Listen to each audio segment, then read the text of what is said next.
Hello, everyone.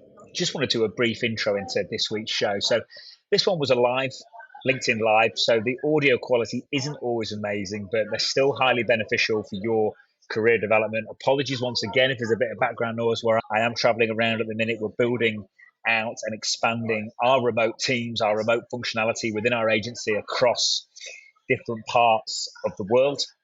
Yeah, that's why I'm here, there, and everywhere at the minute, and that's why I'm a little bit busy. But anyway, I'm here to introduce the show. So we talk about GRC and GRC being a fantastic entry point into InfoSec.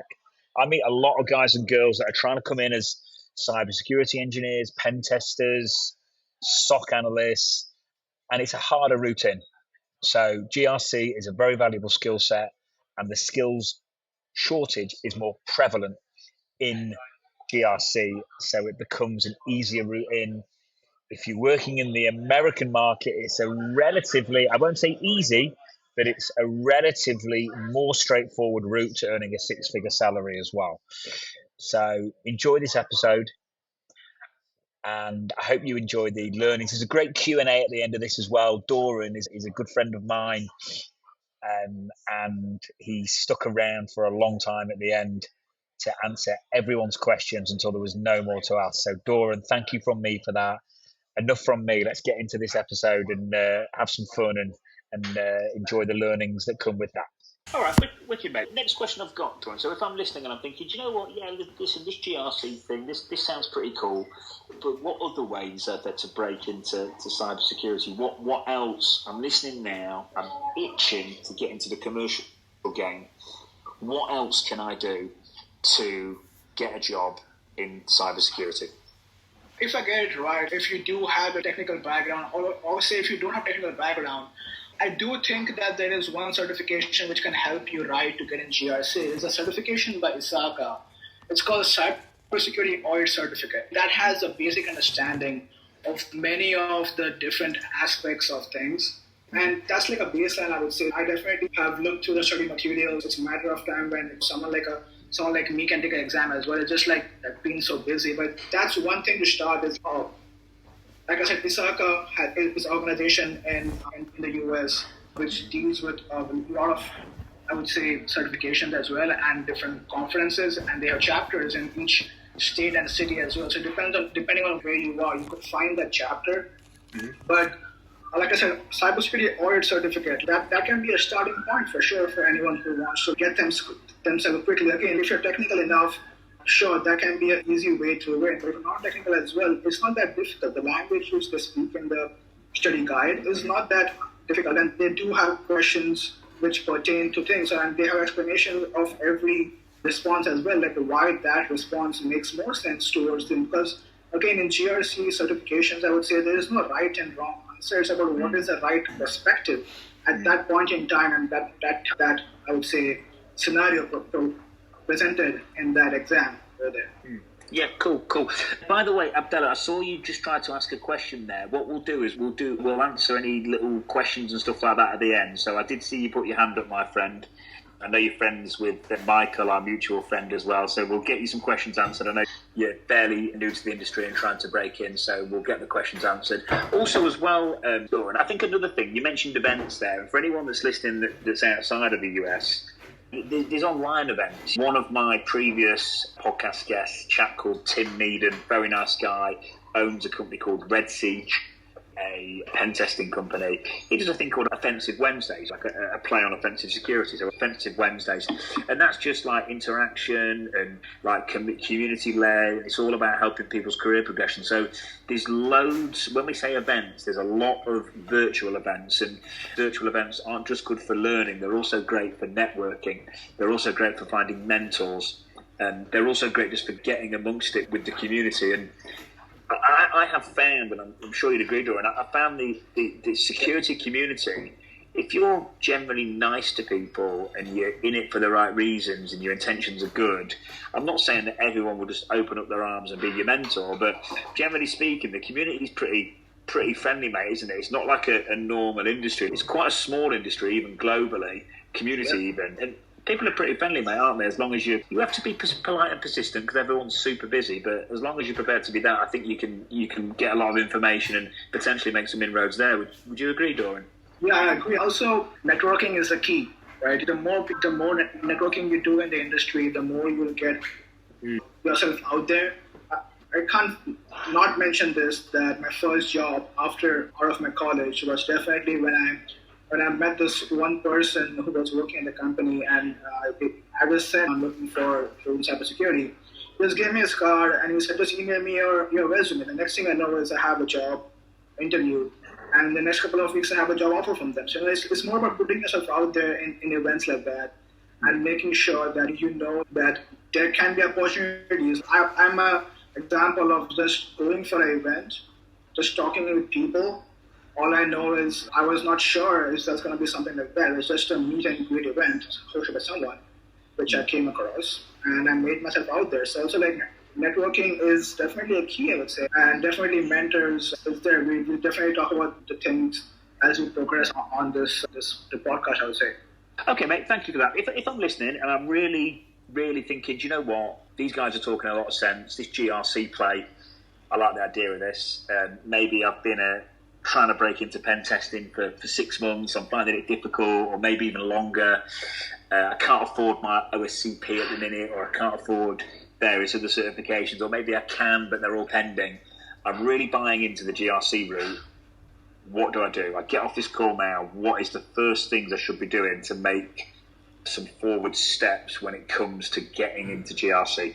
It's a great question. What I did when I started, I'll go back to my thing, and maybe that can help dive in the question as well. It's like when I learned about the GRC sector, what I did was understanding like what are different aspects of it. So that first thing which came to my mind is different frameworks and standards which are available out there, which are required by various sectors and various departments based on which company you want to work with, which company is potentially going to be your place you're going to work, right? There's so many standards and framework. One of it I would say is the NIST framework. They have 5 things over there of how a company can manage their risk and follow those things. So that's the great start point. But at the same time, if you take a step back before the NIST framework, there's something called the CIS Top 20.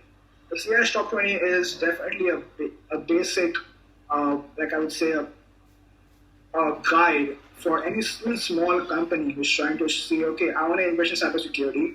I don't know what to do. I don't know where to start with. But if you have CIS Top 20, that's a great starting point. It's on the same lines, I would say, like, if you want to go after this have discussion, okay, fine, I want to see what is GRC into, you could definitely look into those frameworks. Like, you're going to see, okay, what is CIS Top 20? What does it pertain to? Okay, what is the NIST framework? What does NIST do? How does those two tie in together? At the same time, I would definitely recommend quite a few LinkedIn courses are out there specifically just for GRC for me to break in. Those courses are free of cost. LinkedIn gives so many courses, and there are so many smart leaders in the industry who have spoken about GRC, and that can be a good foundation point for them. I would reiterate things. I would say the framework of NIST, the CIS Top 20, and the foundation course on LinkedIn for GRC. Like that can definitely be a good segue or a start point. Okay, so everyone listening, thank you for that, by the way, Doran. So sure. Anyone listening, if you're taking notes, great. But really, you can just, obviously we're living in the age of the internet, you can go on Google and you can look at all the frameworks associated with GRC. You can exercise your reconnaissance skills, and you can really look to just absolutely drill down on all the knowledge within every single framework associated with GRC and really look to upskill yourself in that department. Don, I just want to pick you up on something you said. You mentioned a certificate, a LinkedIn certification. What certifications would you recommend that are good for getting a job in GRC? I mean, there are quite a few which I came across as, like, even if you go in LinkedIn Learning and just put GRC as a thing, there are basics of that. If not that, I think I came across one fundamental course from someone who works in GitLab. His name is Ayub Faudi, I think so. I'm not too sure if I got it right, the way he pronounces it. He also is a key in GRC. At the same time, he also has like a GitHub repository of all the different GRC standards, frameworks, which can be helpful for someone to start that. Okay. What we can do, Doran, and for everyone listening, is any certifications, Doran, that you think are great in relation to GRC, we'll just stick them in the LinkedIn post. So we'll either you can post it or I'll post it. We'll tag each other in it. So everyone listening, if you just check mine and Doran's profiles over the next day or so, we'll make sure that we've got the certifications that Doran recommends. So yeah, thank you for that, Doran. I think the other thing as well is, we spoke about this off air the other day, but obviously at the minute, I just think cybersecurity is becoming, look at the minute, it's so topical with Caesars and MGM and hacking's in the news. It's becoming a cooler and cooler industry to get in. And if you go back 10, 15 years, it wasn't even that cool. Like, people were questioning whether it was even going to be a viable industry, which seems laughable now. So I just think the point I'm making to everyone is, I think just, if I look at you, Doran, you did come in and you dived straight into offensive sec, but maybe back then it was, I don't want to say easier, because I'm sure you've worked extremely hard to get where you are today, but I don't know if sometimes it's getting so competitive, it's worth looking at different avenues into the industry. I think pathways like GRC that we're talking about will probably become more and more viable as time goes on, and like this ethical hacking almost influences now. And look at what the guys at TCM and Heath Adams are doing, they're doing a wicked job. They're making loads of noise. It's really good. It's attracting loads of people to the industry, but I think it is making it more competitive. So would you say it is important to think differently and think outside the box more as time goes on? Do you think that's a fair assumption?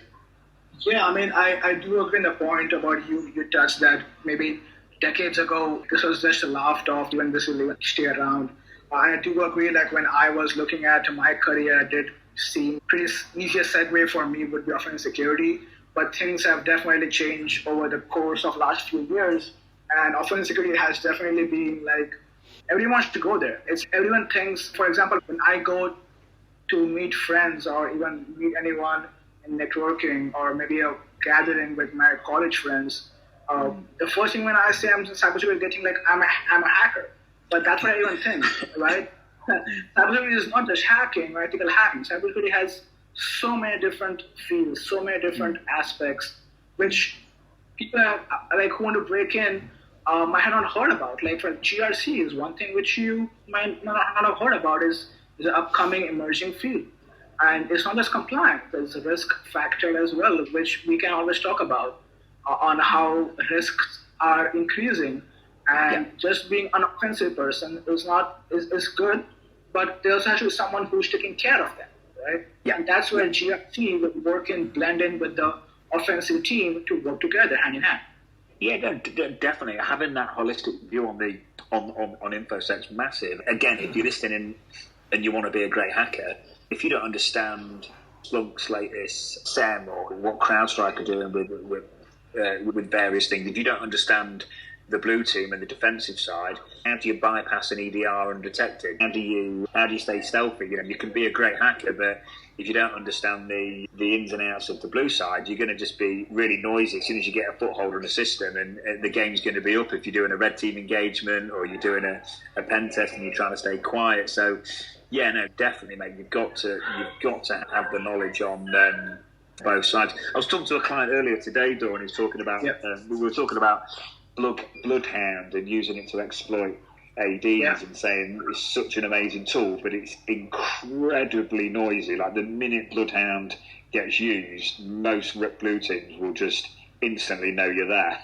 Yeah, noise is a lot of things which a lot of tools do, and you need to understand how to make it less noisy. I would say making sure like you need deploy what is required, and that's also something which you can always know more with GRC, I would say, because you know the company. I'll touch briefly upon the risk later, but definitely GRC does look into the noise section of how tools work. Cool. Just moving on to the next question, Doran. So report writing, and again, just to emphasize, just massively important skill within the industry. I think we touched upon GRC helping your report writing skills, but the question is, does GRC, has it helped your report writing? And if so, how has it helped your report writing? Yeah, it has helped me in a number of ways. When I perform risk assessments, I do know what is discussed. I do know what has been done in the company, and I do know uh, what is to be communicated, right? So the first thing first is when you do any assessment, let that be offensive security, like a pen testing, or let that be a risk assessment you do. People always forget to acknowledge what is right in the company, right? You, for example, if you have multi-fracture all over the industry, no one talks about that on the report. All you talk about the report is what is wrong or what is something to be improved. And that was my understanding. It helped me look at the side of the business. If I'm looking at report, why am I only getting things like this is wrong, we're going to have this. But who talks about the right thing? Who will talk about you have this things right, and that's amazing. That's an amazing job you're doing. But no, that's something which I developed by my own thing, and that's what I always try to do is don't just look at something what is negative. Look at the positive side as well of what they have and how things are working, and that's definitely helpful because if I was just doing offensive security, I would just go into report writing and just look at, okay, this is the exploits and this is what you have, and this is how to close it. But since I look at GRC sector, I know that the stakeholders, the clients, and the people, senior executives will appreciate the report when you talk about something what is nice, what is good in the environment. That's how it helped me.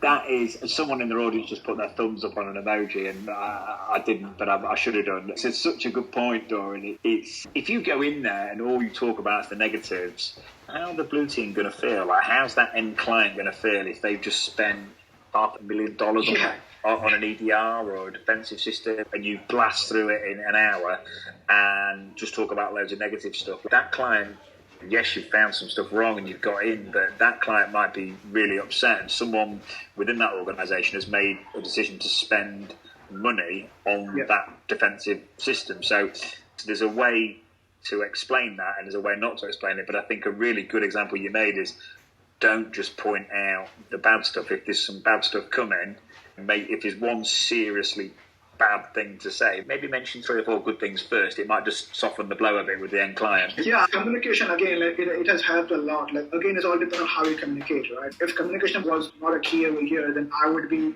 also doing the same thing, but going the other way route of understanding, put yourself in a place of getting a report delivered to you. How do you feel about it? Yeah, no, definitely. Okay, cool.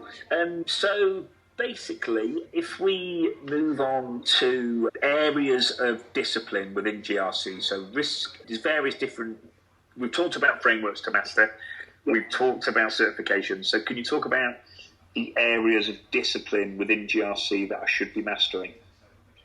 Yeah, apart from what we spoke about, I definitely think that risk assessment is a key as well. So based on the framework, what I have been doing, or it's my understanding is we have a framework, but how can we utilize that framework in an organization? And that's where something called as risk assessments come into picture. Based off the different frameworks, the different controls provided over there as in a framework, and based on the controls, you can always question the team or the individual who you're talking to about understanding the scope of what's happening. And that's what you do in risk assessments. You understand how is that control in one organization and one department handled, and do you think whatever they do is enough, is sufficient? And that's how you do risk assessments over there. But this is only for organizations. You can also do that for vendors, for third parties, because supply chain is also increasing. Cybersecurity is increasing supply chain, and having a risk assessment for third party is also crucial for a company. And that's where, again, GRC will come into picture. That's where you will learn more things about what the risk you didn't even know that one company can have if you go in business with them. And that's when, if you get more understanding, and then you think from a hacker perspective, okay, if I were to hack those things, how do I do it? And that's when you make the assessments more robust and more efficient for companies. Yeah, the supply chain attack is huge, mate, isn't it? It's such a kind of, I was going to say underrated threat, but I think maybe in the general commercial one, not in the industry, it's not everyone's well aware, but it's sometimes overlooked by companies, and it can be catastrophic, can't it? It's just such an easy routine for hackers, isn't it? Yeah, one open thing on the vendor side, or like a third party who a company uses, and everything goes back. And then you need to understand that if there is one company who is being used in the past and who is not offboarded correctly, like you definitely keep switching into in vendors, right? One company thinks that, oh, this vendor is not doing great, but a different vendor is doing fine. But the thing that the past vendor is not removed in their environment. They still have something on them pending, and that's where risk assessment comes into picture. And if you have that last vendor's one thing and that company was hacked, you think you are not in the perspective of being in the scope, but you somehow are in a scope of one person, then you can be like liable for that, because you didn't offboard the previous vendor correctly, successfully, and close all the things over there. That's where risk assessment comes into picture, right? Yeah. Okay, mate. Cool. All right, buddy. So making sure that all the it sounds like there's a lot of police. Are you in New York, Doran? Is that where you are? Yeah. It sounds about right. Sounds like central London. Yeah. Yeah. No. You cannot get a minute without the police here, right? Police, fire brigade, ambulances is ongoing 24/7. Sorry for the background now. No. So look, I know. The good news for everyone listening, by the way, is Doran wants to be a mentor. I think that's wicked, mate. Great way to give back. Great way of reinforcing your pre-existing knowledge. Can you talk to me about, if I'm listening and I'm thinking, God, I'd love a mentor, how do I get one? What's the best way to go about approaching a mentor or getting a mentor? What would your advice there be? Yeah, mentorship is something which I have always looked up as something which I want to do as well. Because to be honest with you, when I was trying to break in the career of cybersecurity, I did not have a mentor. So whatever I did in this to get to where I am is all by myself. Like I did not have anyone to guide me, except my family and few other people who know a little bit more than I do. So I always feel if I was at that point of time where I had a person to mentor me, I would definitely be at where I am in a much earlier phase, and I would be much advanced. But it is what it is. I always like to be at one point, I would like to mentor as well, based on my time and everything. I know it's a huge commitment to be a mentor for someone. But when I have the industry expertise, I would definitely like to do that as well. But at the same time, there are so many individuals, professionals who have websites who are on mentorships, who provide mentorships. And you mentioned that we'll provide the links of things we speak in this, and I'll definitely provide that as well. Anyone who wants to get a mentor of where to start with, and there are people who sign up to be a mentor. I'm not there yet, but I'll get there. But there are people who are ahead of me who are mentoring people, and I think that will be a huge thing because like you mentioned, the community is a close-knit community, right? People want to help each other because we are shortage of people.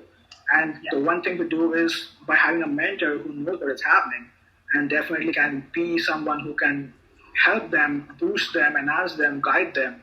Because 10 years before, there was nothing like that. But now I'm just happy that things have grown a lot in those lines. Yeah, definitely. And for everyone listening, look, I would argue that everyone listening's already got a mentor. And what I mean by that is just log on to YouTube. I know, and just look at all the Portswigger Web Academy. Amazing what the guys there are putting out there for free, by the way. Just if you haven't been on there, just amazing. And just look at the likes of John Hammond, Heath Adams, guys like this. They are just pouring out information all over their YouTube channels. So there's an argument to say that there's a mentor in the sense like a one-to-one. You can ring someone up, you've just failed OSCP and your head's all over the place and you've got to pay for it again because you failed at this time and you just messed up on a couple of boxes and you need someone to ring. And that's one type of mentor. But there's another type of mentor, which is there's lots of mentors online. So I think these days, especially in some ways, it's a real opportunity to There's so much information out there. I say we're living in the age of the internet with all these guys and girls starting their YouTube channels, and they're just so beneficial. It's great. But next question, my friend. Yeah. And this is what I ask pretty much every episode. We've just got a couple more questions, and the live episode's complete, so we'll do a little Q&A at the end. But the question is, Doran, what skills, personality traits, attributes do you feel are necessary to possess if you want to become a highly successful person in today's cybersecurity world? Yeah, there are a lot of things to add to that, but I feel the skill which you have to be is communication skills is important. Trust me, no one is here just going to not be able to not communicate well and be successful, I think. But make sure you know what you're talking about and be confident about it. Having a strong communication and being confident is important. At the same time, whoever is trying to break in cybersecurity and trying to apply for jobs, I let them just one know, don't think that every rejection you get is something wrong with yourself. Don't be hard on yourself for not breaking into cybersecurity as quickly as everyone else does. Not everyone has their own struggles. No one talks about that. So don't look yourself down if things are not working on applying or getting in the industry, because there are so many different people who are successful, but no one talks about what are the routes they took to be successful. So like having a strong head and not feeling that you are the problem, but it's something which is like the right thing will happen at the right time. Like you have to believe and keep faith, and like things will happen. It's just a matter of time, because at time the industry is slow, at time the industry is blooming, all those things are happening, but never look like you're doing something wrong, because you're doing everything right, and it just needs one thing or one company to give it a chance, and then you come. Matter of time. So like that's what I would say. And for anyone who's trying to break into the market and to be successful is definitely the same thing. So there are so many challenges, so many things to look at, but you can be overwhelmed at once. But that is a phase which will make you learn more. Like you can feel like you're stepping on many stones at once based on how the industry goes from one end to another end, but that's how the industry is, and you'll get there. It's not like you have to be hard on yourself. So like that's what I would say. Yeah, no, thank you, my friend. And do you know what? One thing that just randomly sprung to mind when you were speaking there is when you said one company to give you a chance, it prompted me to say what I'm about to say. If anyone's listening now and they're gonna really take on board what we're saying, and they're gonna really come into the GRC room, I'd be strategic about it. So I'd look, and I'm gonna pick pen testing because it's Doran. I love pen testing. Yeah, of course. I'm gonna pick pen testing. Let's say I'm listening. I want to be a pen tester. I'm gonna come into the GRC room.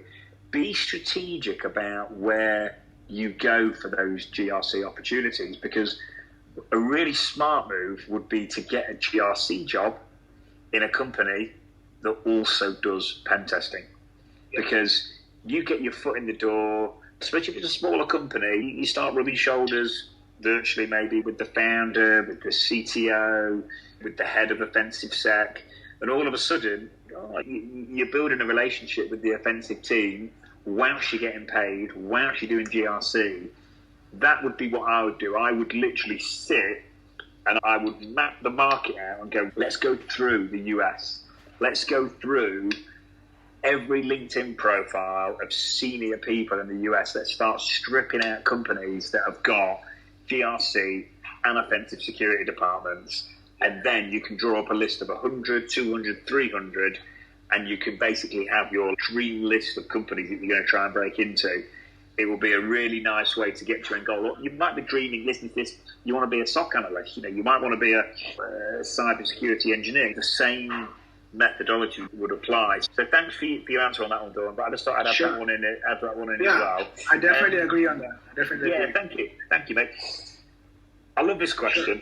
I ask it every week, so I'm just about to ask you, what is the book, my friend, it could be book or podcast, that's had the most positive effect on your cybersecurity career, or your career in general so far?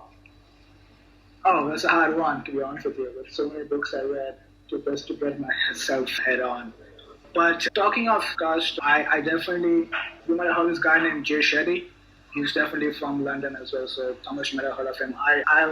I follow his books and his things, so that has given me like a lot of insights on my personal traits and my personal things.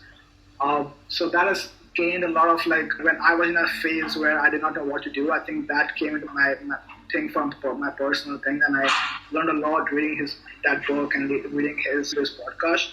But definitely, like, on a cybersecurity perspective, going back to being professional, I definitely have to say I keep myself up with the podcast of the Darknet Diaries. It's a way old podcast. They might have about 500 episodes at this point, and they talk about every other hack, every other thing which happens, and that keeps me up with what's happening. Mind you not, I definitely am slacking myself on catching up on things with the podcast. There are so many things happening at the same time, so many podcasts, like one comes with a new episode, then another comes with a new episode, and then there's work as well. Juggling all has definitely not been easy, but definitely those are the two things I think. And then a book, for cybersecurity, I went to this conference once at Pace University, and there was a founder of the company, Ariel Evans. She had the book of Married Cyber Risk. So that also has helped me understand where I am in GRC, because that talks about the different cyber risks happening, and that's what I did so far. Again, those are my ways of it. It might not work for everyone, but the question, I feel that's worth sharing. Cool. Thank you. Yeah, Darknet Diaries, I've had that answer from a few people. That kind of says it all, really. Yeah. And by the way, so for everyone listening, so this is going to be released as a podcast. It'll be released on my YouTube channel. It'll be on Spotify. It'll be on Apple Podcasts. There'll be sound bites on LinkedIn. We'll do some questions now. Any resources, certifications that Doran's mentioned, we'll stick them in the show notes when we release the podcast in a couple of weeks or whenever it might be. But Abdullah, I know you put your hand up. Oh, Keith, okay, Keith, we'll do you first, then Abdullah will come to you next. Keith, how you doing? Not too bad. Thank you very much, sir. And sorry for Abdullah, I didn't mean to cut you off. No, it's okay. Thank you. I gotta apologize, I'm Canadian. No worries. So I just have a curiosity, because I'm finding that, and maybe I'm wrong, but I think there are other people who have the same question, that I guess do things like Jerry Auger's GRC course, do courses on Udemy, and courses like through Sarah, like Google's Google's cybersecurity one and IBM's cybersecurity one. Things like those help people, and also, in your opinions, what are they good? Because although I do have a job, it's not like I'm making enough I can go to school, and not that I necessarily believe I'm ready for the OSCP yet, as much as I want to be. But I guess how much will those help someone getting a job? Sure, that's a great question. So first things first is having those courses is definitely showing the company or the recruiter that you're interested. So having completed those courses or getting certifications after it's complete shows that you're interested on those fields, right? Because if you're trying to break into something like cybersecurity, even a person in HR can do that, right? But what is the difference between HR and someone like you who's trying to break into security? Is like you might have done those courses and you might have done the baseline of that understanding. You can enhance those baseline towards a job. Whereas someone who's trying to break from a different industry, like a HR trying to the same job as you are, might not have done that. So you can have always the edge on those things. And it's always good to have those courses, because education is not wrong. Education only enhances your skills and knowledge. So having those things are never going to be wasted. Yeah, Keith, another thing, what will happen on the recruitment side of things is a GRC advert will go up. There's two things. There's HR, which are dealing with all sorts of general human resources issues within the business. They're also doing recruitment. So they'll put an advert up, they'll get 200, 300, 400 responses. The certifications will get you the interview.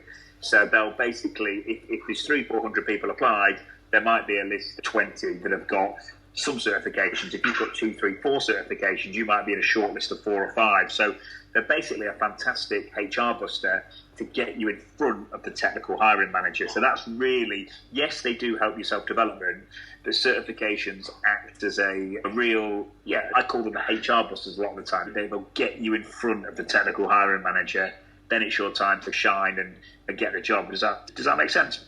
Well, I agree. It makes sense, and with everything that you guys are saying, beyond a shadow, I'm just speaking from a perspective of, and admittedly, I haven't been applying for enough jobs lately, but I do find that there's also, because I've got a lot of experience, and I know I'm a connection with you, Thomas, and not yet with you, Doran, and I'd like to do that.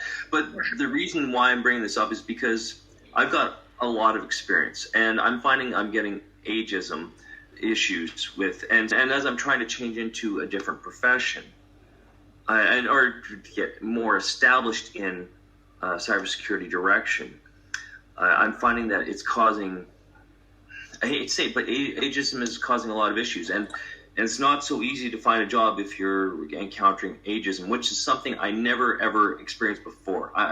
So I'm asking these questions not just for myself, but I'm asking them for other people. I'm used to a 2-day job search. And quite honestly, this whole cybersecurity change has been a really weird eye-opener.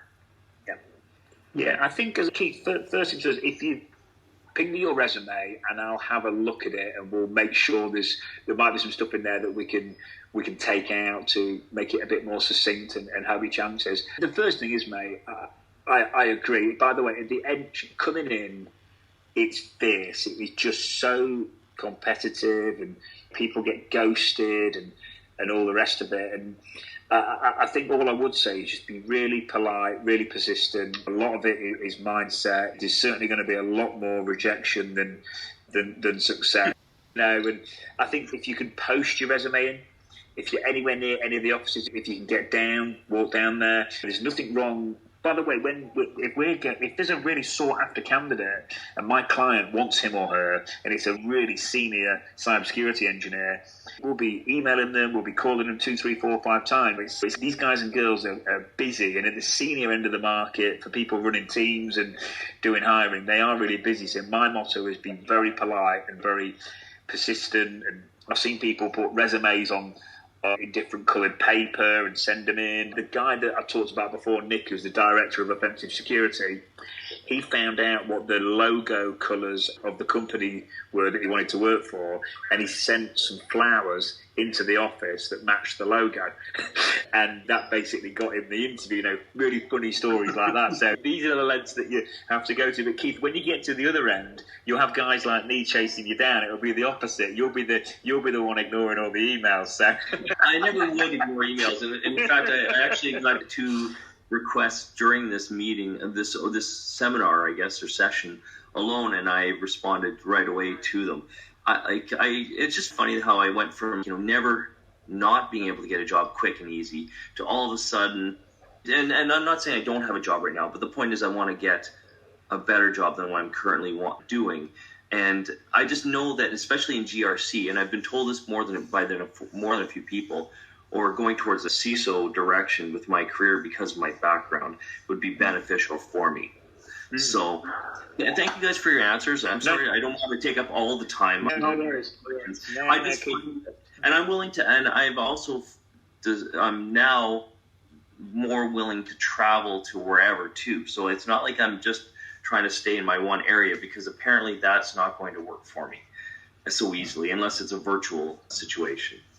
Yeah, there's less remote jobs, and I think at the breaking in stage, obviously, if you're at the senior end, it's a little bit different. But if you, I know you're a senior, but if you're coming in, if you're trying to break in, Keith, it's a good attitude to have. But yeah, listen, like I say, ping your resume, Keith, and we'll, like I say, I'll have a look at it, and we'll have a little bit of a formatting session on it and go from there. Also, as well, if you check out my episode with Caitlin from Bishop Fox, she's a recruitment manager for Bishop Fox, which are a pretty cool InfoSec company. She gives a lot of good tips, so that'll be helpful.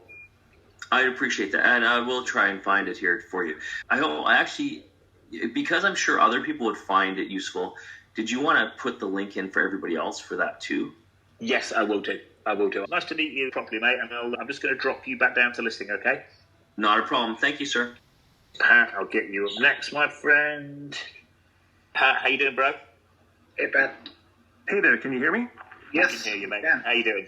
Awesome. I'm doing well, thanks. Thanks, Thomas. Thanks, Doron, for doing this. This is really helpful, so really appreciate your time. That's cool. So I wanted to ask you a question because I'm fairly new to IT. I've been working like full-time as an IT contractor for about 2 years.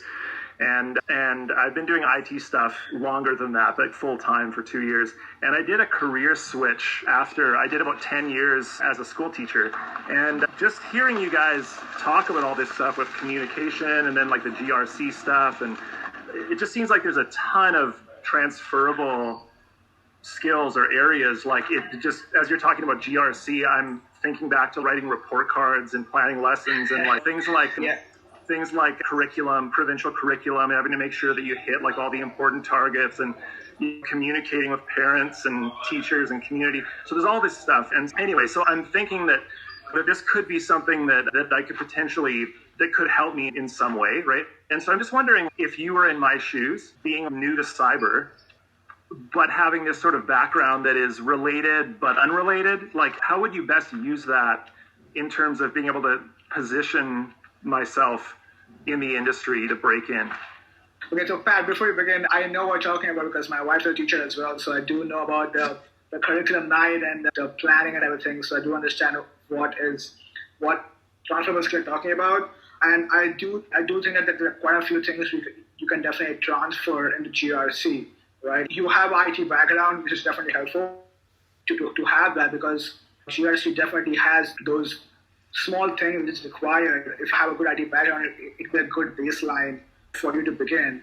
And like I mentioned before, I definitely think that if you want to really look into this as something you want to pursue, you can definitely look into the framework and standards as a whole. And like your skills are already there. You definitely know about how to, your communication is already up the alley, I would say, past career before transitioning to IT. So it's definitely good to have those things. And you can always get that boost from your experience in GRC as a whole in report writing and into the buildings of presentation, all those things based on understanding and communicating. So Pat, thanks for that, Doran. Thanks for that, buddy. Pat, are you 1099, corp to corp, or are you on a long-term contract somewhere? Are you going around different companies as a contractor? I'm a subcontractor right now to a couple of people that are local to my area. I'm in a rural area. So there's like a web hosting company that I do some work for, like system administration type stuff. And then do you know NCR, National Cash Register? No, I'm not overly familiar with that. The NCR makes 90% of the ATMs around the world. Okay, so cool. I'm not directly in contract with them. I'm like a subcontractor to another guy who's in contract with them. And so I do a bunch of stuff. You know what, you guys, I'm really sorry. I realized I'm parked out on the street and there's a street cleaner that's asking me to move. So I've got to go move my car. I'm going to have to mute here for a minute. No worries. It's so funny doing things live. Yeah. Funny. Live in a city and that happens. No, go for it, Thomas. Yeah, I was thinking if he's a sysadmin, if he's contracted as a sysadmin now, and he's going around various different companies, he may well, depending on what Pat wants to do, if he wants to, we'll have to ask him what his real passion within InfoSec is, but if he's wanting to get into a certain aspect of cybersecurity, which he is, I just wonder if he can go in somewhere as a sysadmin. He could probably even go in somewhere permanent as a sysadmin that also does cybersecurity, and kind of that might be a really good way for him to get his foot in the door. You can hear his communication skills are great. Yeah. I think it also start with being a cybersecurity analyst, because the analyst job is definitely tied up to sysadmin work, because you need to make sure to set up various endpoint antiviruses, endpoint systems, CMIT, SOC logging and everything. It definitely needs a lot of work in sysadmin, which can always be beneficial. So looking at an analyst role is a good start point, I would say, as well, based on his current work he's doing. Yeah, no, definitely. We'll just give Pat a minute. Hey Pat, you're back. Hey, I'm back, yeah. And Doran was just basically, what's your real passion within InfoSec? What would you like to do? Right now, I've been learning the pen testing side of things. So I did the EJPT certification from INE, and I've just gone through their web application penetration tester course and just waiting to hear back on the results of that beta exam. So I've been doing some Portswigger Academy stuff as well. A lot of INE pen testing stuff. But that's where I've found an interest. I'm also pretty flexible, so I've found that once I start doing something, it doesn't have to be. I'm not rigid with it. Well, Doran, do you want to just say what you were suggesting about the analyst? Yeah, Brad, here's something which, when I started my career as an analyst, a lot of sysadmin was part of it. Like when you work as an analyst, you set up a lot of endpoint devices with antiviruses and monitoring those things. At the same time, you need a lot of logging and monitoring, so you on the server to make sure you follow the laws and everything you have seen and saw whatever is happening. And then you also investigate those alerts which come in based on the logs. So like this most things what you are doing is definitely part of an analyst role for cybersecurity. That's cool. And so would those job titles be like cybersecurity analyst? Yeah, or is exactly. that? But what you could do as well is just what I was saying before is there will be lots of companies across America that have got sysadmin, cybersecurity analysts, and pen testing offensive security roles. So if you devise a list of all of them, you could do what I was saying before, which is get your foot in the door with your sysadmin skills and then go from there, get to know the offensive sec team, get to know the analyst guys and girls, and that might be a real soft landing for you into the space. Yeah, fantastic. Yeah. Yeah, cool. All right, mate. Do you want to ask anything else, Pat, or are you cool? Or? No, that's great. That gives me a lot to think about. Thank you. Sure. Nice to meet you, buddy. See you later, mate. Josiah, how you doing, my friend? We know. By the way, everyone listening, we know each other, so this is only gone. Look, he's gone. He knows me, so he's. I got his back. He's not afraid of you. Right. How you doing, mate? You okay? Yeah, doing good. Sorry about that. My ageism is showing, and I'm hitting buttons I don't know what to do. It's Thursday, don't worry. We're almost at the end of the week, don't worry. We got this. It's almost Friday. It's almost Friday. Yeah. Thomas, thank you for so much for telling me about half an hour ago that you were hopping on here. I appreciate it. Nah, it's cool, mate. I saw you in the comments on that post. I thought, I've got to let him know. I'm standing here at one of my 3 part-time jobs I've been working while I go through all of my cyber certifications. I've gotten 8 of the 9 I want to get this year, and I expected to get a job by now, at least, something remote, a junior role. I don't know if you've taken a look at my resume yet, but pretty decent IT and financial technology background, and it just doesn't seem to be helping me get anywhere. Doran, what do you think? You said you do have an IT background, right? Yes. Yeah, I did some consulting with a full virtual simulation company called Flight Dynamics, and we partnered with Boeing, Lockheed Martin. We worked really closely with the Pentagon. We actually delivered some physical and virtual training systems to them. And then since then, I've had a slew of IT and IoT positions. And then the last 4.5 years, I worked for a fintech or financial technology startup based in Atlanta. And I was let go from there the end of last year with about a week's notice, and that scared the crap out of me. But then I got right into training and certifications at the beginning of this year, and I'm not really sure what it is that's scaring people off. I know that just out of honesty, I put on my applications that I have a disability or have had one in the past, and I still am going through treatment, but I don't feel like I am because I've been sticking with it and doing really well. But it does feel like something back there is keeping me from getting the opportunities. Joseph, just remind me, what's your ideal role within cybersecurity? What's your true passion in the space? Yeah, the GRC side is a lot to do with what I used to be doing as a director of ops. It was people coming to me trying to poke holes in things, and then also try and figure out solutions for what went wrong. I dealt a lot with on the security side.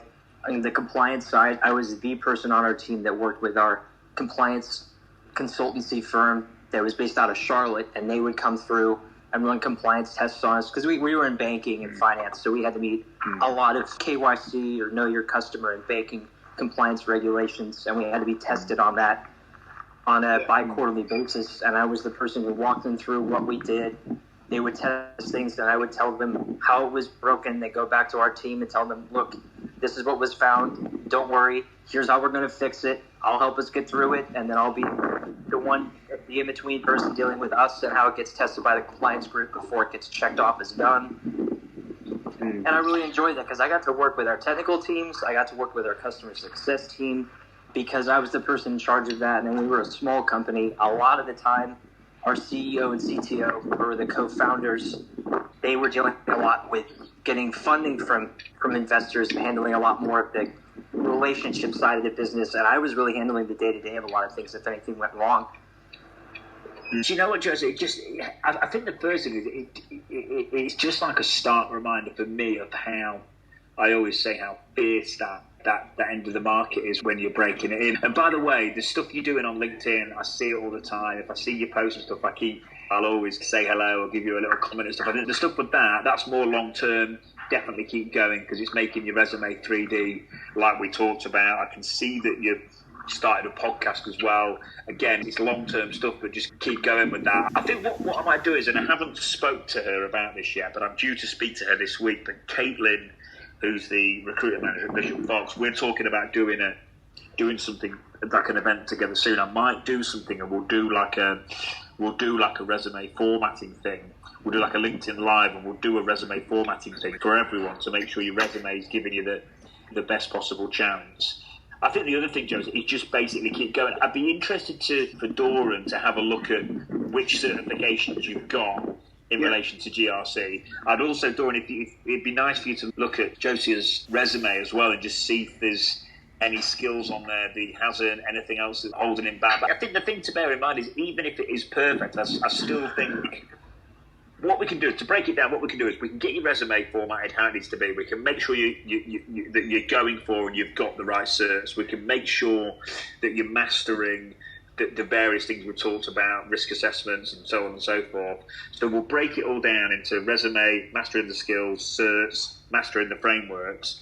Then once we've all done that, say between, and I must emphasise, I haven't spoken to Caitlin yet, but if I think me, Doran and Caitlin, if we get those 4 pillars really strong, and then from there we know everything's right from the source, then it just becomes a numbers game of just getting really persistent and just sticking with it. And like you say, at some point, you are going to get a breakthrough. It might be next week, it might be next month, it might be the start of next year. I do genuinely believe you will get a break-in, but it is tough, mate, isn't it? Let's say there's the old saying, anything that's happening's worth fighting for. It really is true when you're trying to break into cybersecurity, isn't it? Doran, have you got anything else that you could add that might be helpful? Or?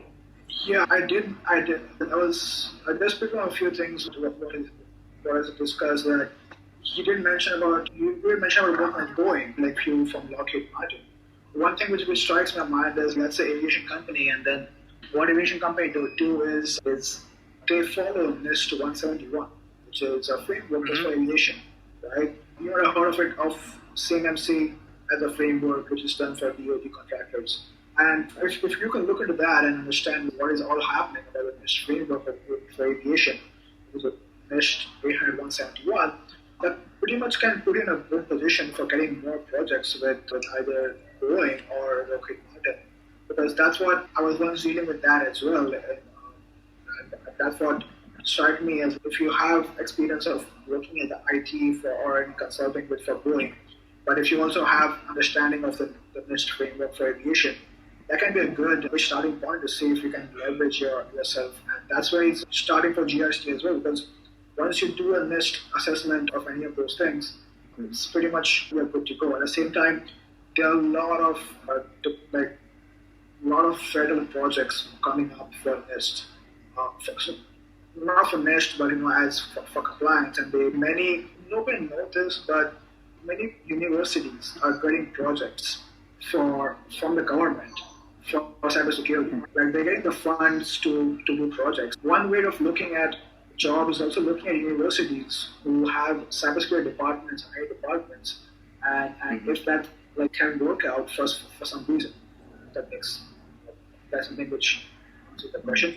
That's good. And Jesse, do you know about CMMC? Have you heard? Basically, it's you may have heard. it's a government cert that's coming in. Anyone? I'll let you explain it, Doran. Yeah, it's more about if you want to do contracts. I know about aviation. If you want to work with the DoD, at one point it was back in COVID when I had the project working on, and if you work with the DoD, you had to be CMMC compliant, or you had to release the different regulation of CMMC, and the regulation of CMMC was based off on Ministry 801/171. Publication. That's something which to start, if you have a growing experience, that can be helpful. But at the same time, also, like I mentioned, many universities are getting DoD projects, like left and right. They build for it, they get it, and then they find staff. It's not only big companies who are trying to get cybersecurity staff, but it's universities. You get cybersecurity analysts, cybersecurity professional at a university. It's not bad to start with, right? Yeah, CMMC is coming in for the government contract work. You're going to have to. It's quite a long-winded certification to get, but they're changing the regs now where you're going to have to have CMC to do government contract work. So if you could get that, I'm not sure on the costings. To be honest with you, I'm not sure if you are, Doran, but I know that if you do have that, in terms of getting your foot in the door with the DoD, it's going to be that could be an angle. I suppose it's really what you're saying, Doran, is playing to your strengths as well. Like you've got some really positive things in your background there, Josie. If you really try and look at what you've got going on as positive, which is a few good things there, and try and really leverage that. I think the other thing as well, I think it's setting the expectations and setting the parameters. It's like if something does happen in the next few weeks or something like that, that's great. But I just think as long as you're of the mindset of it's not if, it's when, and I'm going to make this happen, I'm going to stick with it, I'm going to be consistent and persistent over a long period of time, at some point it will happen. I know, mate, I want it to happen for you sooner rather than later, and I know you do, and I'm sure you do as well, Doran, but I think it's like just having the attitude of it's going to happen at some point, and I'm just going to keep going. But we'll do those things, Josie. We'll do the resume stuff. We'll do anything on the DoD stuff that you want Doran to explain, and you guys connect on LinkedIn. See, I know this might be your first mentoring opportunity, Doran. Eh? You know what? I know there's a lot of people on here that probably benefit from these kind of conversations too, because I know I'm not alone. It's something that going through quote unquote terminal cancer, as the doctors like to call it. Like you said, it's not an if, it's a when. I'm just like, it's not if I'm going to die. I'm not going to. You can tell me that I'm going to, but I'm not. They told me that back in 2019, and they were wrong after 18 months. So I'm a doer, I'm a fighter, and I don't like being told in situations like this, like, you might be good for the job, you might not. When I'm looking at my own capabilities, I'm like, I know I am, so just give me the shot. Listen, like, during a job, there are going to be phases where you're going to doubt yourself, but don't doubt yourself, because that's the bad part of finding a job and finding things. What you want is if you get a lot of rejections. And don't doubt yourself, am I doing something wrong? But it's not just you who's doing wrong. You're not doing wrong at all. Like that's not something to think about.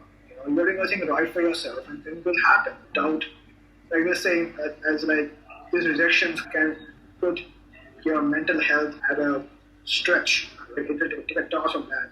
But don't let that happen, because you know you can do it. It's a matter of time when you get the right opportunity to bring your impact.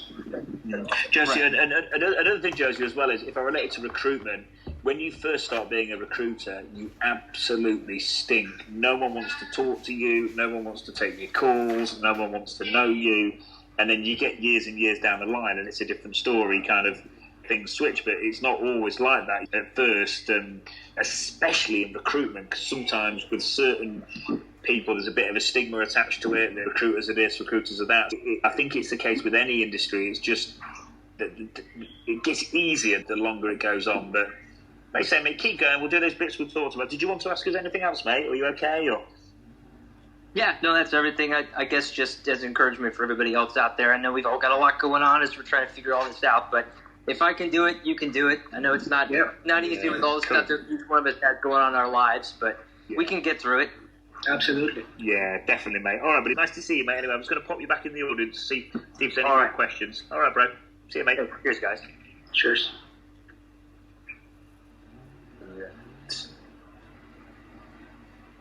Right. Guys and girls, any more questions? I've got to tell everyone, I've got to be on Zoom in about 20 minutes, half an hour, so we'll take maybe a couple more questions. Dilla is gone. Any more questions from anyone? It's been good, this Doran. I've really enjoyed it, mate. It's been good. Do you know what? It's really nice. It's really... Oh, James, hey, man. Let's get James on. James, how you doing, man?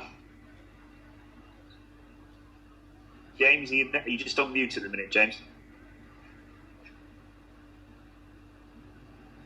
You just... take your time, James. You're probably just trying to... The mute on mine is in the bottom right of the... I'm doing it off my phone, so I don't know where the... Maybe it's the mute on your laptop there, James. It's the same, I think, as the bottom right. Okay, we'll just give James a second in case he's coming back. Here we go. Anyone else? James, are you there? Yes, I'm here. Hey. You How's okay? it going? Good. Yeah, How are you? going great.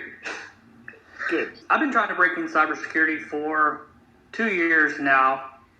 Actually, a little over 2 years, since 2019. Since then, I've obtained the PNPT certification through TCM Security, and I also obtained my OSCP through OffSec, and I got a bachelor's degree in cybersecurity, and I also hold a top secret security clearance. I've literally filled out hundreds of applications, and I don't get any feedback. I get rejection emails. What would you think of any reason why I'm not getting callbacks or interviews? What is it about me that is turning people off that they don't even want to consider me for a position? A few questions. What sort of roles are you applying for? I'm applying for penetration tester roles. Okay. Do you know what kind of level they're at, or? Just various levels, any type of junior levels that I can find, I fill out. Any type of internships, I fill out. Associate level, principal level. Okay. I never fill out a senior level just because I know I don't have the experience, so they're not even going to consider me. Yeah, I mean, your certifications are wicked. The fact that you've got TSSCI, that's wicked as well. PMPT, OSCP. Doran, are you on? Have you got James's profile, Doran? I'm just gonna literally send it to you so you can have a look. Any initial thoughts, though, Doran? Yeah, my only question would be like, listen, the job market is for security, like for OS, someone like with OSCP and PNPT is huge and it's really big, right? My question is like, have you looked at doing some consulting on the side? Like many companies don't have the budget to hire maybe a full-time pen tester, but they might have those things. Have you tried looking at bug bounty programs and try to find some bug bounties and maybe put your name out there?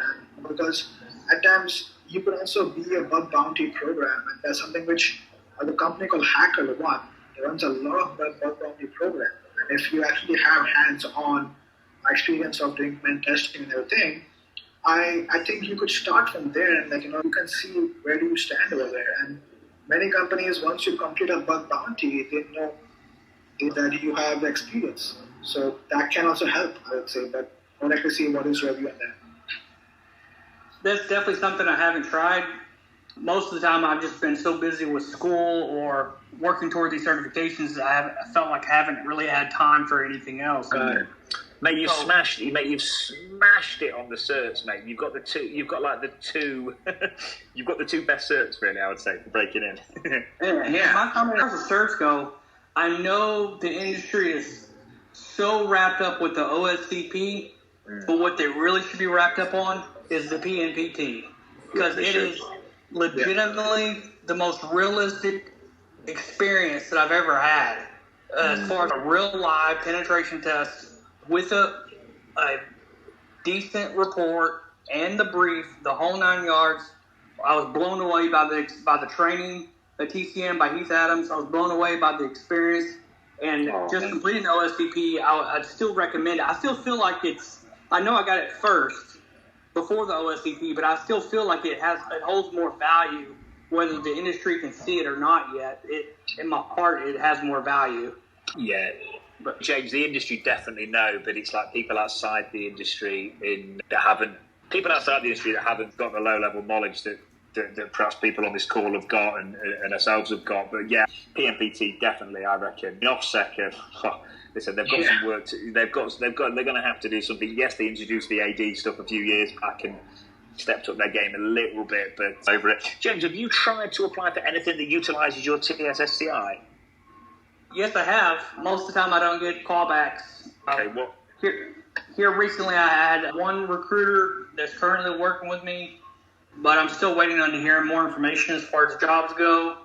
But I don't want to. I do want a job. I need the money just because it is what it is. You got to work and got to pay the bills.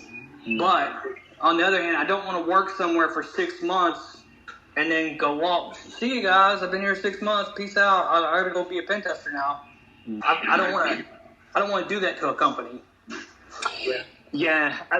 Could you afford to work at a lower rate, or could you afford to get some experience somewhere remotely for maybe 2 or 3 hours a day for free? I have the time, and I can afford it. Just need the opportunity. Just getting that foot in the door is the hardest part. Do you know what I think would be a really good one? And it'll take a bit of courage and it'll take a bit of confidence, but if you can write a message, or on LinkedIn on the mobile app, you can send videos, by the way. You can send videos. If you're connected, you can send a video to a first connection and it comes up as a thumbnail. So people know it's not like a phishing link or anything malicious. They'll see straight away it's a genuine LinkedIn video. I think if you went for smaller companies and messaged them saying, tell them about your certifications, tell them what you're all about, and basically say, look, I'm just looking for a couple of days a week work experience. I'm prepared to do it for free. I think if you message some smaller companies and got a bit of volume into play, that could be good. I think, Doran, maybe what you just said about the bug bounty stuff, that's wicked, because James, what that's going to do is it's going to act as like a self-development course for you, but also as well, it's going to show employers that you know how to actually find stuff in a commercial environment. And also not to forget, the bug bounty programs are not free, of course. Like if you actually found a bug and it's something which they don't know about and no one has paid for, you get money for it. So it's something which companies are like, come and hack me and just see what you find. But understand you're trying to contract with them, which confidential, like a lot of contracts and work with those things. But understand that because of that, I heard people making a lot of money, but if they find bugs in an application, what you find them. James, I've done a podcast on bug bounty as well. If you go on there, it's one of the first ones, so you can have a listen to that. It might be helpful.